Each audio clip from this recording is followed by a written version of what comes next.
Some lives are shaped not by ease, but by endurance. Mark Jupiter's story is one of building and building again, each time with greater intention. From the raising of timber frames to the quiet poetry of handcrafted furniture, his work speaks to a belief that making is not just an act of creation, but an act of survival. Today we sit with a designer whose hands remember every chapter and whose work carries the weight of lived experience. This is Beyond the Design with Mark Jupiter. Well, Mark, welcome back to the show. Great. It is great to see you and be here. 3 years. So what has life been like for you since then? What's going on? Not much. Well, I think when you were here last, I had just moved across the street into our new showroom. Right. And now we have taken over the entirety of that building and transferred our old shop, which we had for 11 years, into a facility that's like 3 times the size of what I used to have. It's incredible. Yeah, which is a game changer. So why?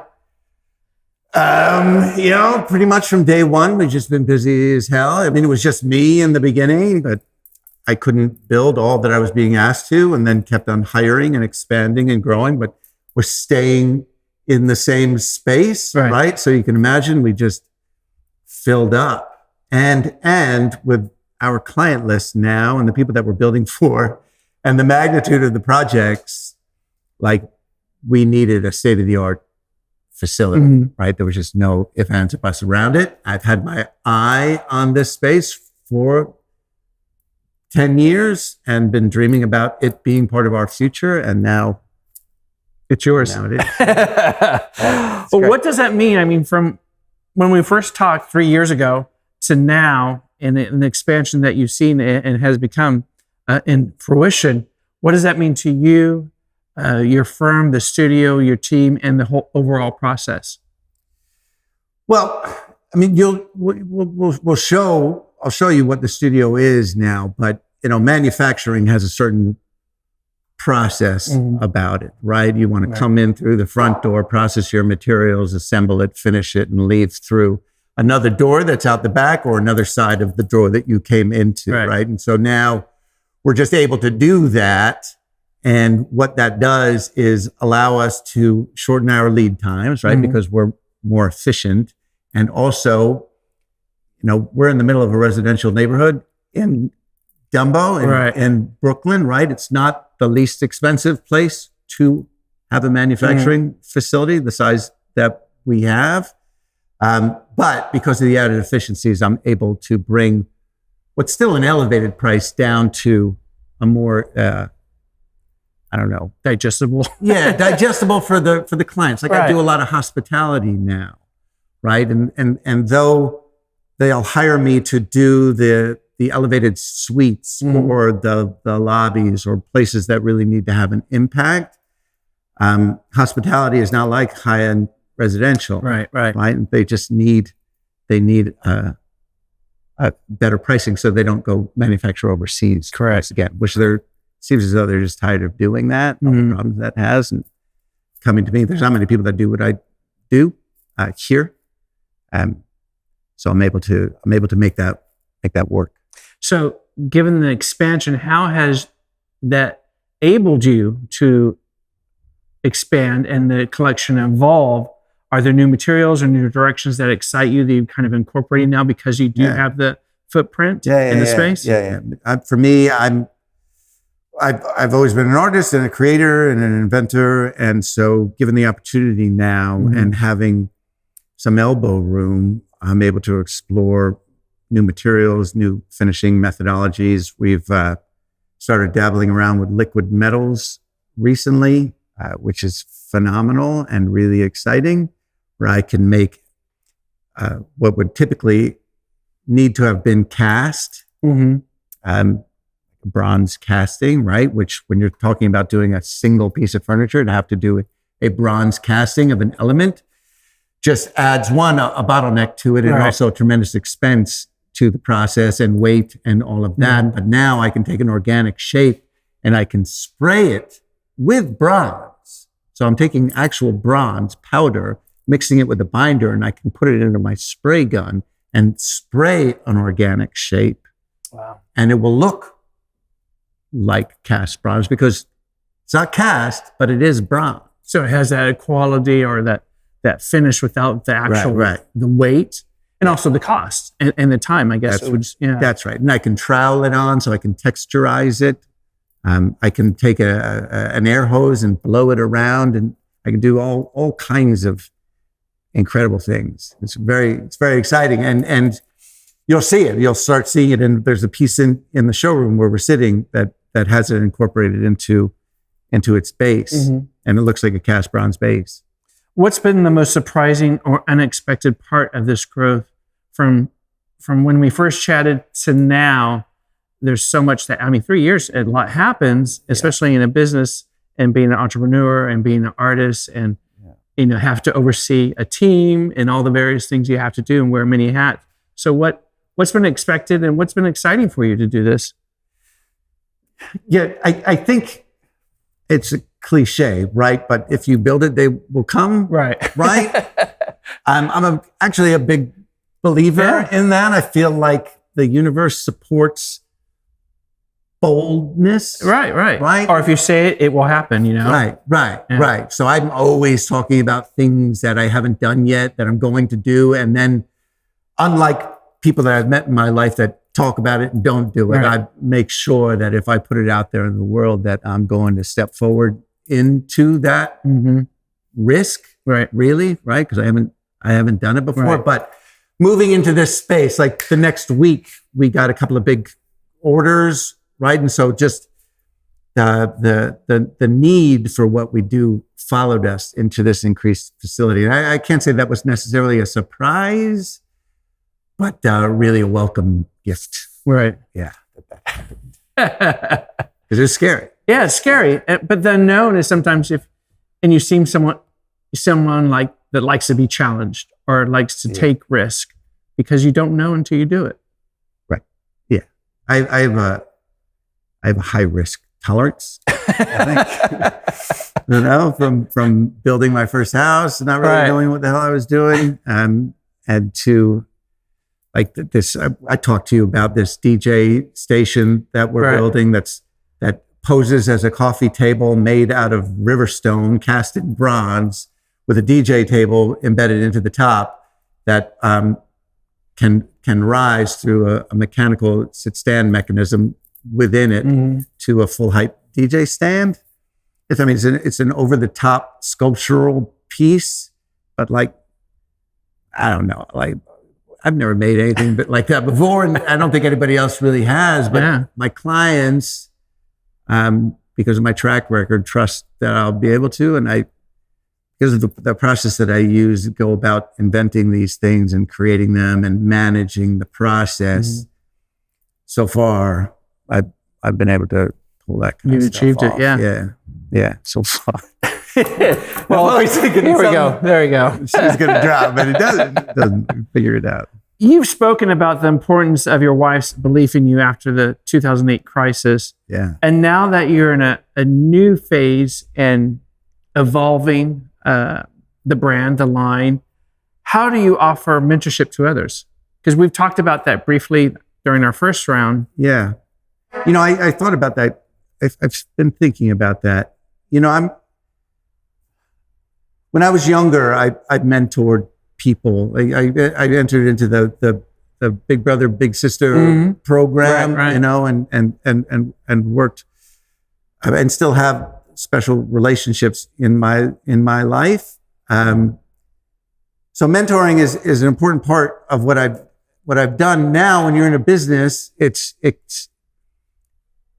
tricky. Like I find new people that want to do this, and craft in New York City is here and is coming back. But there aren't a lot of trained furniture makers living here. It's just not the place to do it. But this new generation seems to want to. They want to make things with their hands. They want to create things that have life beyond them, right? And have value and meaning in them. And so when I see that, I'm always hiring new people and definitely interns, and start someone on an internship, and then I'll test them a little bit. You know, I would say I'm hard on people. Like I throw them into the fire and see where their character falls, right? Which may be evolved and may not be evolved yet, right? Like young people, the character is processed. But when I see that there's a spark there, I will give it opportunity. And then when the spark evolves itself, I give it another opportunity and find where people are going and what they want to be, and help support that within my company and my circle of influence when I can. Right. That's really important, because I don't see people as commodities and as just labor. I see them as fully human, as myself, and wanting to evolve their career, their character, their personality. Some people don't, right? Sure, so that's all good, right? But where I see it, that really excites me, and I help support that as much. Yeah, because I think some people don't know they have it in them, or they have it in them, they don't know how to facilitate it, right, until they have someone guide them or push them. And I think you have to be pushed to really take the challenges and be at risk, especially in this industry where you're creative and you're creating things with your hand, your mind, and every other element. I look at it as a resurgent to, the 60s, the Andy Warhol period, and all the films and art scene. And now people are kind of coming back, and they want to see handcrafted stuff. They want to see stuff that's created by humans instead of by, huge machines that are just cranking it out. Definitely. So I think it's a positive to have someone like you that creates amazing product and is still hand, mind, hand, body, soul is in it, and you can see it. Yeah. That's why we're here. Yeah. That's why, I'm surrounded by residential homes, right? I wanted, the whole point of starting this company here was to expose that, was to show people that these things are made by humans. Right. Thought and effort and labor and true and craft, right? And that the artists aren't being driven out, right? Like they can exist. It's tricky, but they can exist in neighborhoods like this and not just stay, but thrive. Absolutely. And expand. I think also artisans are inspired and motivated by the urban environment. They don't need to be out in the country by themselves because, I agree. Since you've been in Dumbo, have you seen a resurgence and a growth in others like you coming into the neighborhood and kind of creating an artist Dumbo colony? Yes and no. Yeah. There's Dumbo, I think has, correct me if I'm wrong, or maybe you don't even know, but it's the new design district. Right. That's Dumbo. Yeah. Dumbo's the new design district, and it's mostly architectural based, right? And design, interior design, architectural design, electronic design, but no, not too many makers. Right. People that are actually making, but creating the backbone of things that are made, which is equally important. Yeah, so absolutely. what's great is I'm surrounded by a creative spirit that just runs through these streets, which is really nice. So is Mark Jupiter the brand besides the brand, the collection, and what you do? Are you trying to create a self-contained maker studio? I guess so. I think that's what we are. Right? This is what you're doing, Mark. Let me tell you. Yes. Yeah, it's wonderful. There's 22 people working here now, and it's really wonderful to be able to help them find a career that makes sense in New York City, right? Doing what they love. Oh, congrats to you. We all do. We're doing what we love. Otherwise, we figure something else out, and it's crazy. I'd go be a garbage man. Who knows? Yeah. Yeah. Well, what advice do you give to young designers or makers who are just starting out and facing hurdles, but also uncertainty of where they need to direct themselves? So I think the long and the short of it is I tell them to be bold, and screw all of the rules that they learned in school or were taught by somebody that might not necessarily be doing it. I think there are too many rules in design that I come across. Very true. Right. And the boldness in design, I think we can all look around us and then design something that looks similar to other things, right? Through direct influence or collective unconscious of things, which is important, right? To be tuned in into that. But, make things bigger in scale than you normally would, right? Use material that's brave and large and complicated, more than you normally would, right? And throw that soup of ideas out there and then find a partner in collaboration. With my young designers, they have me, right? And so I don't want them to be careful. I want them to explore, and then I'll be there to help them refine that and maneuver and tell them what works, what doesn't work, what goes together in what way to help them actually design something buildable. And then I tell them to always design something that you have at least an understanding of how it's going to be made. Right? There are too many designers just design something lovely, but it's just not. It's not buildable. It's not feasible. Right. So do you find yourself the student sometimes, not necessarily the teacher sometimes, because of the youth and the energy and just the open mind they have?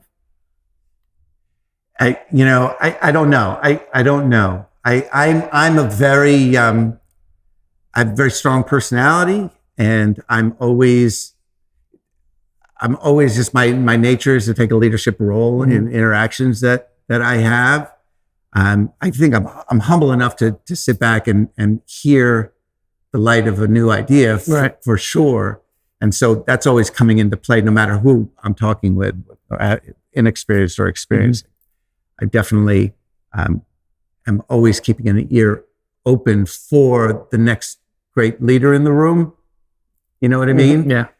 Because like this whole world that we're in, for me at least, is all about collaboration. Like it's all like the magic comes through collaboration. Absolutely, yeah. Yeah. So I keep an open ear for sure. Do you feel there's a responsibility to pass on not just technical skills, but also the resilience you have learned in the time that you've been in this business, and the hurdles, the scars, I think that's the most important thing. Yeah. Yeah. The technical things, I don't really pass on all that much. Like I'll give a tip here and there. We'll learn it. Yeah. But I'm surrounded by people that have better technical skills than I do, right? But the perseverance. I'm wearing a belt that I've worn for the last 15 years of my life. It's a leather carved belt that has the word perseverance carved around it. I've wear it every single day of my life, because that is the through line of all of it.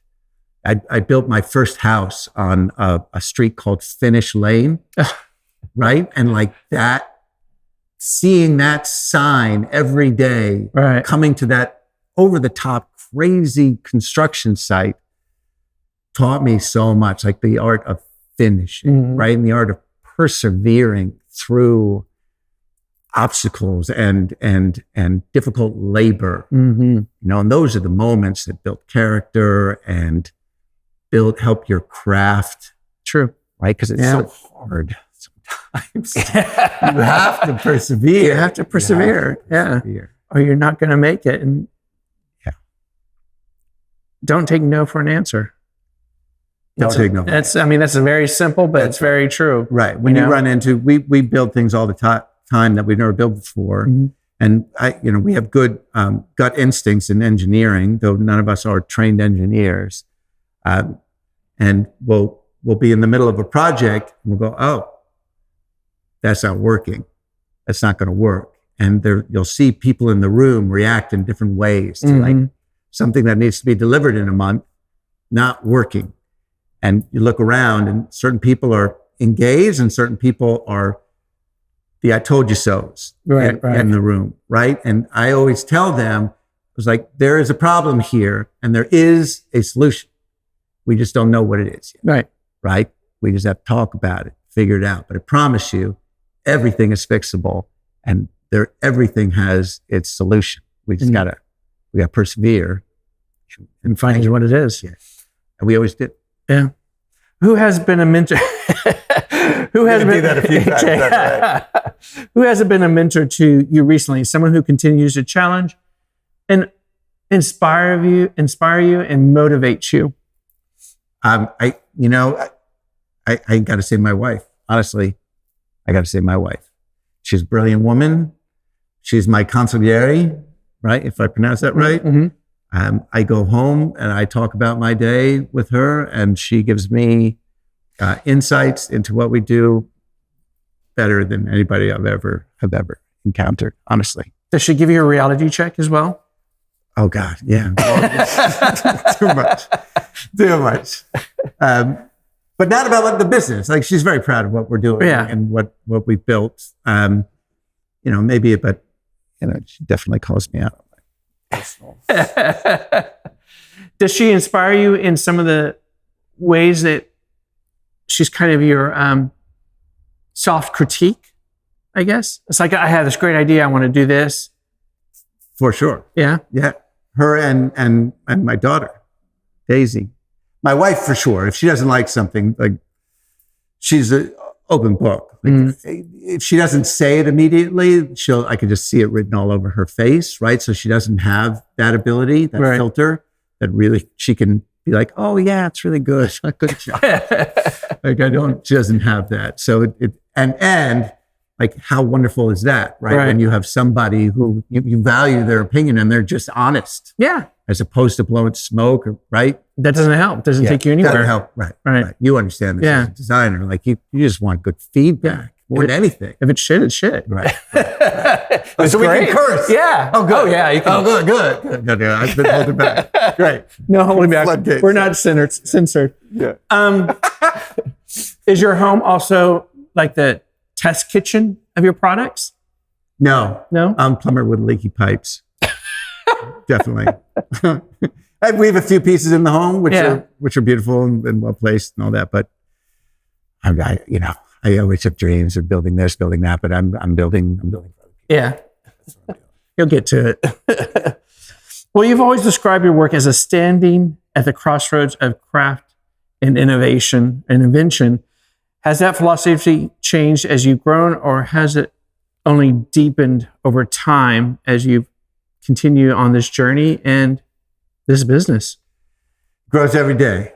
Yeah. Every day. I have a catalog and I have a line of furniture. It evolves all the time. But I've never been in the business of building the same thing over and over again. It's nice when it happens, right? Because it makes it easier. It's great cash flow, all that stuff that is wonderful. Right. But I'm always in the process of what's next. What's next? Whether it's materials, techniques, shapes, designs, and pushing the envelope all the time. Like I said, I have a high risk tolerance. That's just my nature to jump out into unknown territory. I'm trying to figure out why exactly I do that. Because it's scary as hell. But I guess there's something about me that I love that. I love it. Well, so I do it. Safe doesn't get you anywhere. No. I mean, safe keeps you safe. Safe allows you maybe to sleep better. Yeah, but are you really experiencing life, and are you experiencing your creative output? Yeah. If you're safe. Well, what do you think? I mean, you're always designing, right? I'll jump in the water, and if I swim, I swim. If not, I'll keep paddling and right. Hope for the best. Yeah. Or just walk along the bottom of the ocean until I get. Yeah. That's right. So what is because some designers, some creators have a philosophy. Is there a Mark Jupiter design philosophy you kind of stand by or believe in? I don't know. I don't think I have I can recite what my design philosophy is. I would say longevity and this makes sense, like the stewardship of craft. Like you get a little bit of what I'm saying. Like I love making things that are going to be the possessions of many people. Right. That yes, the client that I'm selling it to directly the first time out of the gate, but that piece of furniture is going to be around longer than they are. Yeah, it's creating legacy pieces there. So that I think that's what it would be. It's creating legacy in the form of furniture. I don't have another gear. Like I don't have a crap gear, or I value engineer all the time because I have to, but I don't value the quality of it out. I might make a different material choice, but in terms of what I make, it is only the best I can make. And that runs through every little thing that you look at that I have the responsibility of creating. Yeah, and I think my team understands that, and my clients understand that. That's why we're doing what you do, why you get up. Well, that brings me to a question. So when you get up in the morning, what is the feeling that overcomes you when you walk into the studio and the space? Is it a reset of every day? Is it a refresh? A new thought? Definitely. Yeah. I come to work early, and I have one other crazy person that's here like 6:30. I can't compete. But walking into a shop first thing in the morning and it's empty, for me, it's just like, I get this feeling of possibilities of the day. I wake up in the morning, and remember the Dunkin' Donuts commercial? The guy woke up at the time to make the donuts. Yeah. I feel like that's what I say to myself. Like I get up every day, and it's like, I'm going to have a great day. I'm going to make the best of this day that I possibly can. And I'm hit in the face with shit that like tries to upset that all the time. Sometimes it works, right? But like perseverance and coming back and bouncing back and walking into my shop and just like, what am I going to get done today? That still thrills me every moment. Do you ever like step out of yourself? It's like, this is what I create. And just like, sometimes you have to give yourself a pat on the back, saying, wow, look where I've come from, look where I'm at, look where I'm going, and this is me. Yeah, definitely. Yeah. Well, sometimes I look at it and I was like, damn, that's a beautiful piece of furniture. Or my God, we really just pulled that off. I had my doubts or every concerns. Right. It's a brand new design, but yeah, my wife tells me I need to do it more often. Congratulate myself. Yeah. I don't necessarily have time to do all that, but every now and then I'll see a piece. That's just really pretty. Given that, and you're creating pieces, and we talked about, legacy, is that always in the forefront or the back of your mind? It's like the longevity of that piece and the legacy of where's it going and where is it going to continue its journey? Yeah, well, there's a coffee table that I've been making for years called the Daisy. And I named it after my daughter because I designed it for her when she was learning to walk. We had a coffee table with sharp corners on it. My wife was like, our daughter in particular, just her personality, she was going to impale herself. She was really going to cause damage. So I carved up this giant block of wood with not a corner on it, rounded corners. Now I make many of them. And I entomb, they're essentially sarcophagus. Yeah. Yeah. You get it. Yeah, that word. A tomb. And I bury a piece of artwork from my daughter's childhood in every piece, or something special. But there was a 94-year-old artist that used to work in my shop, and he passed. But I've entombed a few pieces of his within it, and always wondering, will this ever be found? Right. Because they're made like a brick house, and like you drive a tank over these things and they fall apart. But eventually, I guess. it'll open up and that'll be a piece of my daughter's artwork or whatever. But definitely understanding that it's gonna be in there for a very, very long time and sort of like a time capsule in a way. So that piece must be a very personable piece because of its origination and plus its name, Daisy. And if you're installing or incorporating a piece of that, I mean, that must be something that's part of you and part of your legacy because it's part of your daughter's as well. Yeah, for sure. I love that. I have a piece that that Kith, the brand, right? Yeah. They're global and they're taking over everything. And Ronnie Feig, the founder and owner, it's his favorite piece of furniture. Like he loves the shape of it and just the quality of it. And I think if you asked him why, I don't know if he would be able to put his finger on it, but I've made it for his homes, his offices, and his retail spaces around the world. And within all of them, I've buried something of meaning within them. And he doesn't know what they are at all, but they're in each one of them. And I personally make all of them. And they're these huge, very complicated pieces that I love making. And I think I hold on to making it because it's named after my daughter and it's one of the, cornerstones of the collection. And then we're making them all over the world. And Kith is one of my favorite brands, obviously. And the founding principles of that company and I jive a lot. So it gives me a lot of pleasure to be part of that story and to have part of my story. That's a cool, because you don't find that often in pieces and craft that people make, that there's another element that is a surprise element and incorporated that, Yeah. It's kind of cool. I love it. And I remember what's in each one of them. I take a little photograph. I was going to ask you, do you know where everything is? Yeah, I don't necessarily know where everything is, but like a treasure hunt. Yeah. Well, losing your parents and enduring the collapse of the housing company reshaped your life. And that's kind of what set you on this journey. Yeah. With time and growth, how do you reflect on those years now?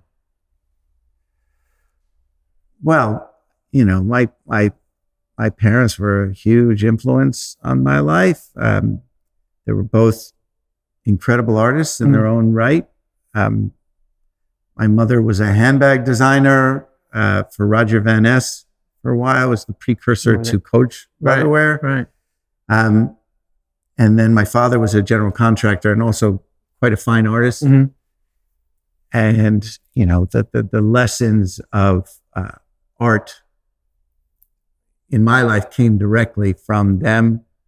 And I hear those voices every day, really. And I try and I hear myself telling other people, like the voice, my father's voice, my mother's voice, just like come out of me. And I start talking to other people, in the same sentences. But my father, the thing that he instilled in me was just always do the best you can do, no matter what it is. It's like, if you're going to be a garbage person, collect garbage, that's fine. Just be great. Yeah. Like, there's an art in all of it. Right. Right? Absolutely. And like when we clean the shop, right, which I'm a bit of a stickler about, like I convey that. Like before we start cleaning the shop, there's an art in cleaning our shop. And it's not just to be overly anal about it, but like the secrets of it are in the corners, right? Like if the corners are clean, then you have a button down shop in a lot of different ways. Correct. Right? Right. Not just in like, oh, look at how clean it is. But like if you have the perseverance or the mindset of really getting in there and focusing on the art of that effort. Right. And I think that sort of leaks over into all the other things that you do in your life. True. Right. Very, very true. And in your craft. And I mean, I also lost my parents 3 months apart. And hearing them, and my father was a builder and my mother was a creator. She was an arts and crafts type creator, but it's always that presence that I hear every day of like, what the hell are you doing? Just do it, get over it, and move on. Was that all? Was it recently? 22. Yeah, 3 months apart to the day. Wow. Oddly enough. Wow. Do you feel their presence and them kind of guiding you sometimes? Hey, don't you? Oh yeah, absolutely. Yeah, every day. Yeah. Every day. Yeah. What the hell are you doing? Yeah. I think it's been about 15 years. They passed away pretty close to one another. Mm-hmm. Because they were codependent for sure people. I think that's why that happened. Probably maybe the same with your somewhat, yeah. But yeah, there are ghosts in the room. Yeah, all the time. True. Actually, I think my cat is the reincarnation of my mother. But it's another story. That's another story. Another show. Well, what role? We've talked about your wife and her support. Does she play a role, or is she just the sideline and kind of? I'm trying. Keeping Mark on track. I mean, we talk about what I do here almost every day. I come home from work. We sit down together. We have a little date. Mm-hmm. She tells me about what she did. I tell her about what I did, and she always have feedback or thoughts. So I would love for her to come here and participate, directly in the company. I think she'd be incredible. That's not her path. She's a brilliant educator. She's a teacher of young minds, an early childhood development teacher. Mm-hmm. And that's what she should be doing and what she's passionate about and all that. I just, selfishly, the company would be well served by her. And now that you've expanded the company and you've moved into a new space, is there one piece that's your go-to that is, I guess, your favorite piece in your manufacturing? No, it's all of it. It's all of it. If I don't fall in love with every piece, then something's going to fall through the cracks. Like I have to have a deep personal relationship with everything that we make. And I don't mean that like I'm that obsessed with literally every piece because we make hundreds of pieces a year, but I have the potential for love for all of them. Some of them don't need so much love because they're pretty straightforward. Mm-hmm. But I see every piece, I touch everything. So that they're not the process of it all and what it represents in the world is my favorite thing, not necessarily what it looks like or how we made it. Of course, I love certain things more than others, but they are all our children. True, right? True. So we love them differently. Yeah. Is there one tool that now you've incorporated into the new workshop that you didn't have before that's like the magical wand? Yeah, well, there's a bunch of them over there. Yeah. So I think right now I have two favorite tools. I have my trusty angle grinder. I think personally, that's my personal favorite tool. It's a deadly little sucker, but I do so much with it. I like carving. Right. And then we got this awesome new vacuum bag. The long story is I partnered with Felder in the new shop, who's been wonderful. And I recommend the Felder line to anybody. They're state of the art when you're a woodworker and building craft. Right. So I have a lot of nifty tools from them, but they have this one vacuum bag that you can laminate any kind of form within it. And any woodworker will tell you, like the vacuum bag is a major pain in the ass. It's like hooking it up, make sure it's sealed, making sure it's not punctured, standing by it, making sure it doesn't shift. And this thing sort of solves a lot of those problems. You might not know what the hell I'm talking about, but I'm just thinking of those kitchen tools. They go, it sucks everything out. It's like that. It's like when you're storing sweaters under the bed, right? It just sucks out all the air of it and compresses it. Okay, imagine having a mold in the middle of that bag and you wanted to laminate something over it, right, to a specific shape. It just makes that process so much easier. And then we're buying a 3D printer, which I think is going to be super. Oh, those are great. Cool, right? Yeah. We have a beautiful CNC that we just bought. incredible and used every day. Every day it's changing the way we do things. Just state of the art, right? State of the art, state of the art. There's just nothing, it just brings out the best in all of us because we don't get bogged down in the elements that used to just take too much time and effort for what it was. It gives you more ability for time management to actually create because of it's like AI tools for me, right? Like I love it. I love it. I don't fear it at all. Like the creative process. If anything, it's making me more creative. Like it scares me in that shit. I now like I'm coming up with these ideas that I wouldn't have had before that I got to step into now because they're presented to me. Right. And I use it as a tool every day. And I just, the more I love the evolution of technology. Is there one tool that's on your wish list that you don't have as of yet? Yeah, 5-axis CNC. We just bought a 3-axis. It can be made into a 4-axis, but a 5-axis CNC. It's coming. And a robot. I don't know what it's called. I don't know if it has a name. But it's essentially a router on a robot arm. Oh, okay. I've seen those. Yeah. In any direction that you want. I'm making this insane table right now, and we're utilizing one of those robots over in the Navy Yard. But it's making me really want to. Soon. You've said it now, so it'll happen. That's right. So do you still, because you are a creative and you started building things as you started off, are you still creating and building with your hands, or have you leaned back and stepped back a little bit and kind of let the shop and the business take care of itself? No. It's funny. People that come in, people in the neighborhood, I talk to designers, they're shocked by how much I still make, right? And I think the assumption is that as success grows for someone like myself, the less they're on the floor, right? Like somehow that represents success. But for me, it's exactly the opposite. Right. Like my success comes from me being able to be on the floor, whatever the hell I want to, right? That's the meaning, because I love doing this. Like I don't want to sit at my desk and go, look at what I made. Isn't this great? You do that. Like I don't want to do that. I have to do that, and I do that. And there's certain pleasures in that. Like I love sitting at my desk designing and collaborating with my design team and working out the mechanisms of project management and how to do that better and the strategy of it all. Right.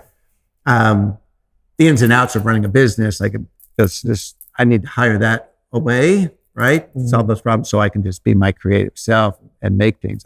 My body is built for manual labor more than anything. Like I love it. Well, plus you create with your hands, so there's a connectivity to that.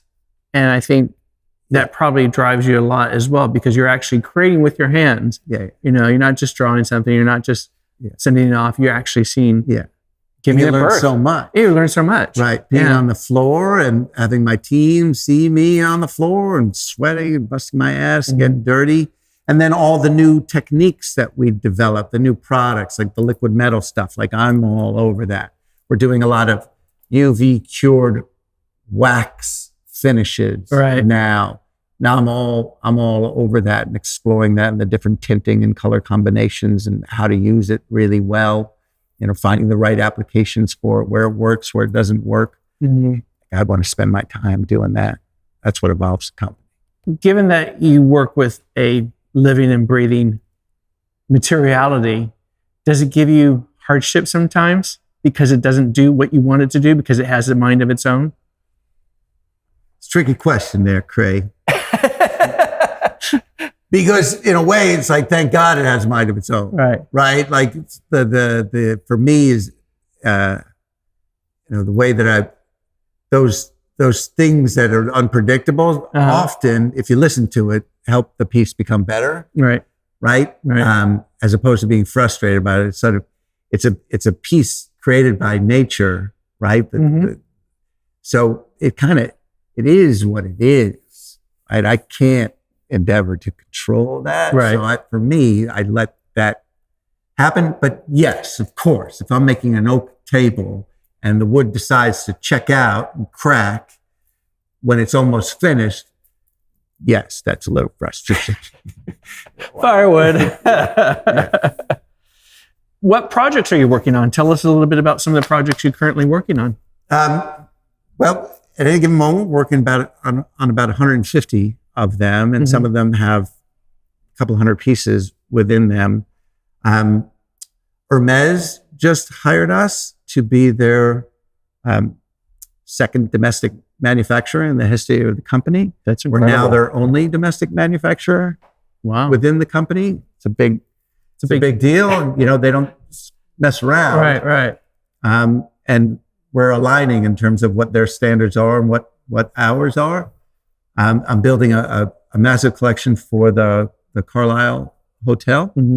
I've built for them over the years, but now they've hired me to do a collection of suites. I think it's 45 suites that they're renovating, and I'm essentially building all of the furniture for them, working in collaboration with William Paley and 44 LLC, who's a brilliant furniture designer and a great collaborator. Yeah. Collaborator, that's a different thing. Kith, I continue to work with all around the world. Very dynamic organization, as you may know. Wonderful Nicole Fuller, who's very well-known interior designer. Mark Michaels down in Florida. We're doing a collaboration, a small collection together, which is exciting. A lot of high-end residential projects, a lot of amenities spaces for developments. Some legendary developers have come my way in Manhattan, which is exciting for me.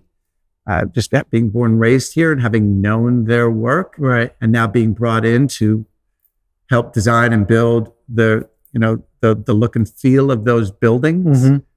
That's really exciting. Like I said, I guess that's a good collection of things that we're doing, but all of them are really, I have to hit myself sometimes to really get an understanding of the projects that we're involved in. And how busy you are. Absolutely. Yeah, it's exciting. And on the collection side, the collections for the brand itself, are you expanding that? What's happening there? What's next? Yeah, we expand that every day. Actually, in a couple of weeks, there's going to be probably 15 new designs entered into our catalog of work, which we found on our website. I'm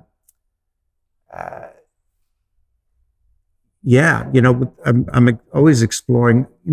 Our clients hire me and our company to create something new in the world. Right? They want a beautiful dining room table, and they just can't find what they love out there. And so I'm often just starting on a blank piece of paper for a new project and designing that coffee table or that dining room table that is not part of my collection and is one of a kind, made for them, but it has legs, right? It just, there's something about it that needs to be part of our collection and be offered to a larger population of people. So I take that one off and I bring it into the portfolio. Do you tweak it and kind of give it a new sense of its purpose or design element? When making it again? Yeah, always. I mean, none of my clients really want the same as anybody else. Right. So I'm always, that's it's the essence of the service that our company provides, right? Is making things that are a reflection of them, right, and not just something that fits within their world, but really creating it specifically for their world. And so whether that's the shape and dimension and finish, or just, again, starting with a blank piece of paper. Like I'm a prolific designer, and my team, we work incredibly well together. And so within our lead time, we can design a collection for that space.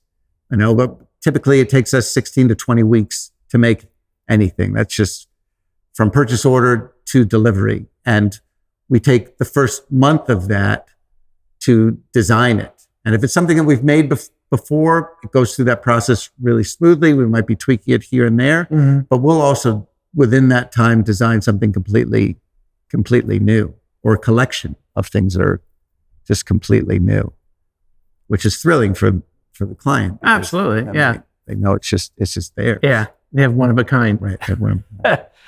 What do you see the future of Mark Jupiter? More growth, collaborations, perhaps something unexpected, taking over the street?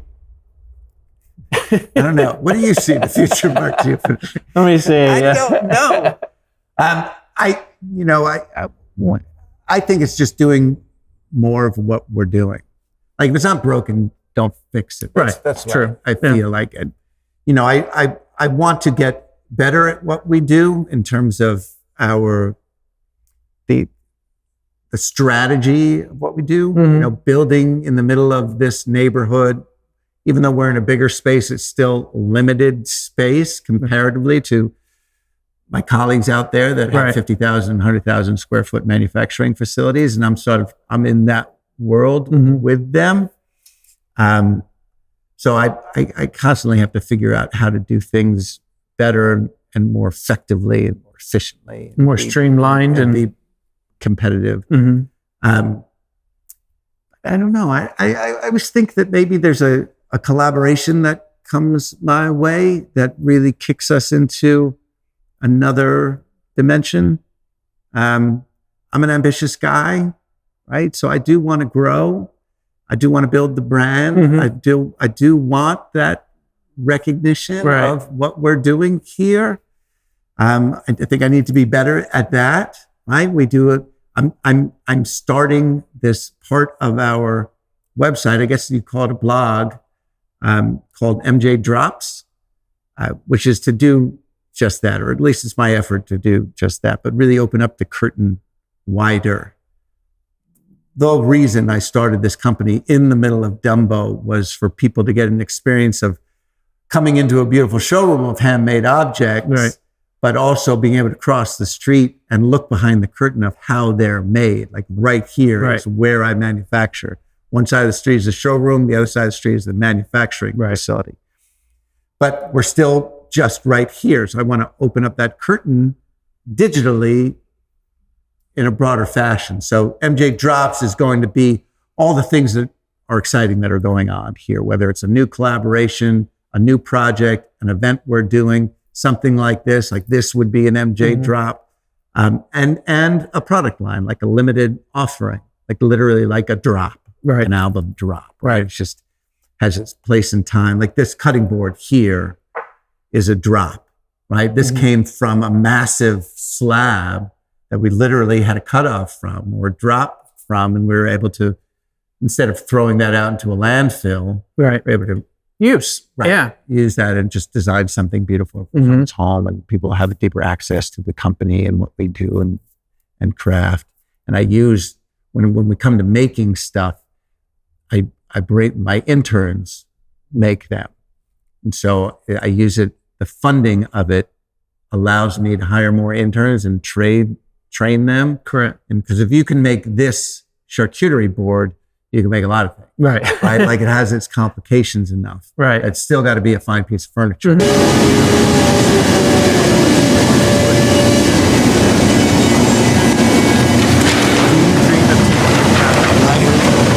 So you're going to be there for the unveiling and installation? That's what I think so. I'm actually kind of excited about this. Wow.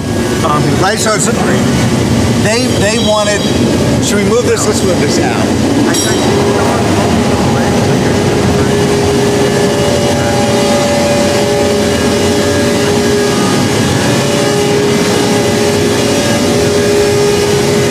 So first off, imagine this looking like it's cast in bronze. All these river stones are going to be textured bronze. It's going to look solid. And then within it, it's not in there yet, but there's a sit-stand mechanism. So it's going to go from the coffee table, which is the height that it is now, to 42 inches. For him, I guess he's like some baller guy. Just big parties at his home down in Miami. Wow. Yeah. Not one for every house. Definitely not one for your house, but it sounds like he wants to buy one for his friend. Oh, really? So he might be making another one. And then there's 2 speaker stands that go with it that are made out of the same thing. I think they're over here. Yeah. Yeah, this is Oh, wow. Okay. So this is all very rough. I'm so vested in what that first moment is when my client sees it. Thank God, for the most part, like they see it, and there's the connection that Right. I want there to be. Right? It's emotional. Mm-hmm. Like, this works here. This fits. This was the vision of what we had, or we exceeded it. Mm-hmm. Right? When you see a beautiful anything, right? It's emotional. Like, it gives you shivers. Right. Right? There's a connection. And with furniture, the objects around us, the people that I'm working with, they're buying from us because they're of that mindset. They don't want to be just surrounded by stuff. Right. Like expensive stuff. That's not what they're doing. They want something that is like one of those tuning forks, right? Oh, like yeah. the harmonics of our work fits the harmonics of their space. That makes sense. Yeah. So what do you want to do that has been in your mindset as you started this journey, but you haven't accomplished it as yet because you've grown and you've become such a dynamic force in doing what you do? I want to get back to building houses again. Really? Yeah. Yeah. I Just building or creating, crafting, designing? yeah. All of it. Yeah. All of it. Everything. I love the labor of my craft, right? And so some of my happier moments have been, we're up in the mountains building a house, building a deck, and I built houses the same way I build my furniture. It's a direct translation. It's just smaller. Right. I know a piece of furniture, but the houses were all handcrafted and have meaning and were, at least in my mind, soulful. But I would love to get back to building small, artistic homes that are state of the art.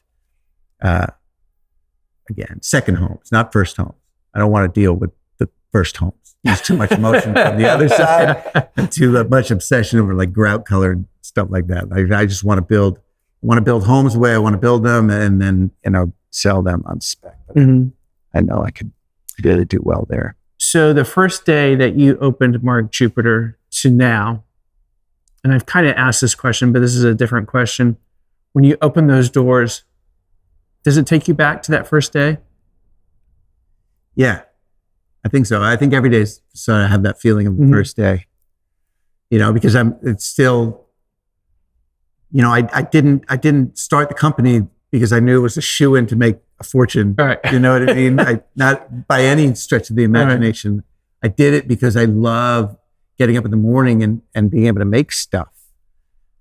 And so every morning that I'm able to do that, I get the same kind of feeling from. There's nothing what I love more than anything of this process is milling like huge stacks of raw lumber.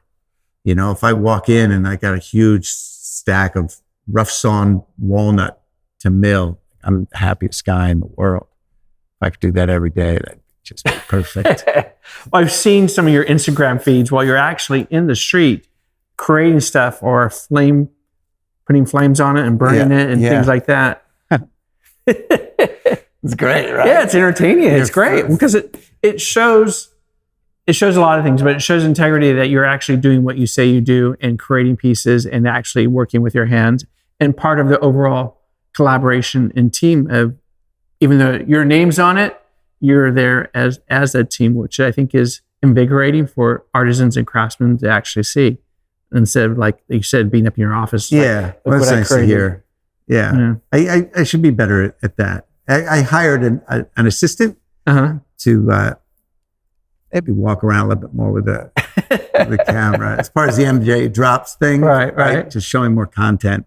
what we do because it's very exciting, and the things that we do, not many people do anymore. True. Yeah.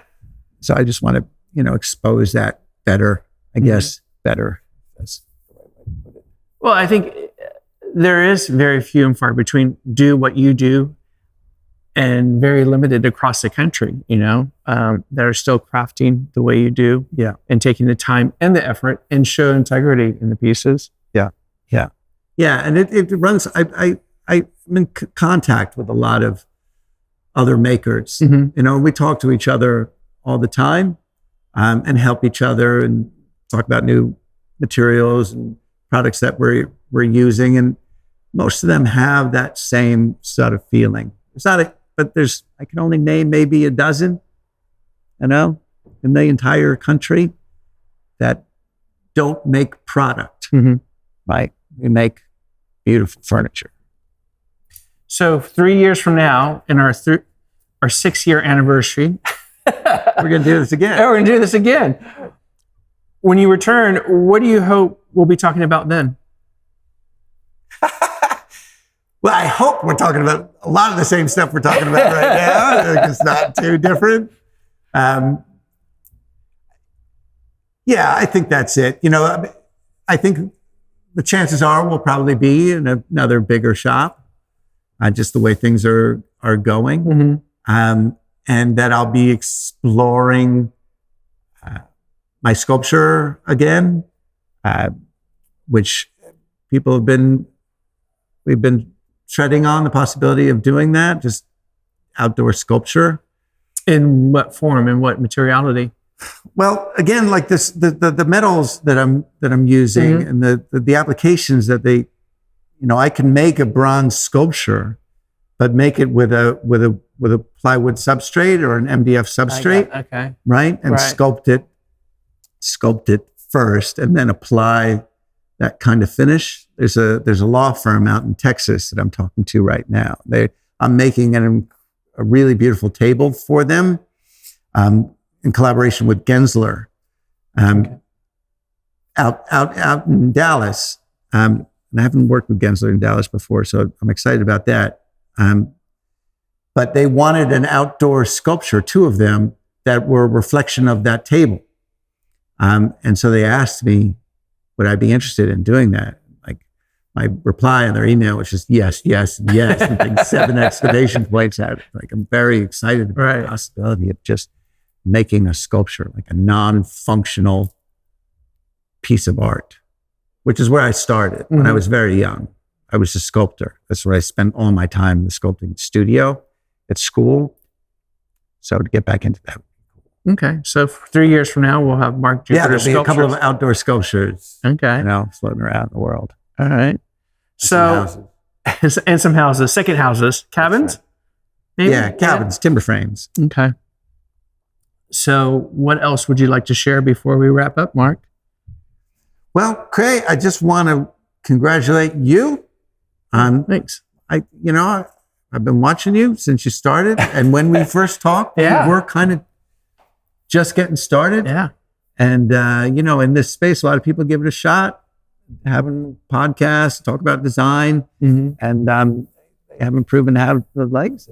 Yeah, we're going on our 4th year. Yeah, it's very impressive, and watching your audience grow and you grow and getting really good at this stuff. You sent me a list of questions before, right? And I was just like, wow, those are really good questions. You don't always see them. You just sit down and you kind of wing it, right? But you're doing a very good job. That's what I want to say. You're doing a very good job, and I think you're becoming an important part of this space, and the people that you're interviewing really have something to say about what we do as a collective here, and you're letting those voices get out there. I think that should be congratulated. Trying. Thanks. I appreciate that very much. So for those listeners, where do they go? When does MJ drop? MJ drop, I think by the time this airs, should be out there in the world. All right.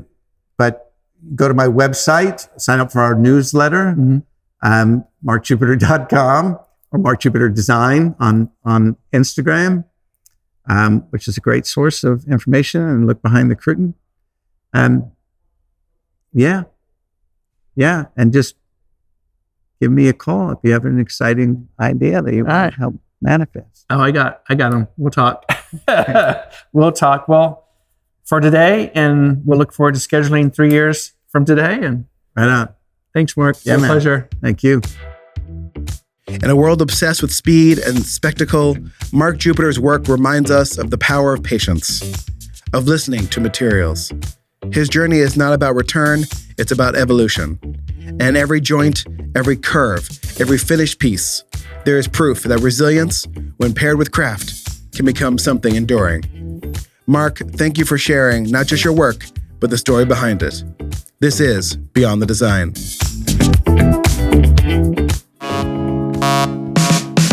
Hi, you're listening to a Pod for Good Media Network podcast. We are a network that provides podcasting production services and a supportive community in which podcasters can thrive. If you're a podcaster local in the Tulsa area, we would love to have your show on the network. If you are interested in starting one, we would love to help you get started. Find us online at podforgoodmedia.com and fill out our Pod With Us form. Happy podcasting.